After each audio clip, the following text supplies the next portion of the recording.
மதிப்பிழப்பு ஏற்படுது. மரியாதையே இல்லைங்க தனுசு ராசி பொறுத்தளவுக்கு.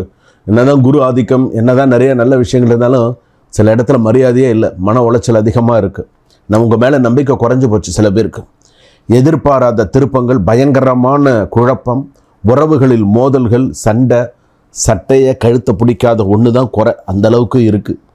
தவறான முடிவுகள், வேலை பளு அதிகரிப்பு, பண இழப்பு, சொத்து தொடர்பான குழப்பம், எதிரிகள் மனக்குழப்பம் மற்றும் தவறான ஆலோசனைகள், காதல் மற்றும் திருமணத்தில் சந்தேகம், எதிர்பாராத தடைகள், இதெல்லாம் வார தொடக்கத்தில் உங்கள் மனதையும் வாழ்க்கையும் சவாலாக வைக்கும் அப்படின்னு சொல்லியிருக்கு. ஸோ கவனமாக தான் இருக்கணும், வேறு வழி இல்லை. ஏன்னா சில நேரத்தில் சில விஷயங்கள் அப்படின்னு வரும்போது ஏன் நமக்கு இந்த மாதிரி இருக்குது அப்படிங்கிற மாதிரி இருக்குது. அதுவும் இப்போ பார்த்திங்கன்னா சகோதரிக்குள்ள பிரச்சனைகள் அதிகமாக இருக்கும். சில பேருக்கு தாயாருக்கு உடல்நிலை பாதிப்பு அதிகமாக இருக்கும். சில பேருக்கு பார்த்திங்கன்னா தனுசு ராசி பொறுத்தளவுக்கு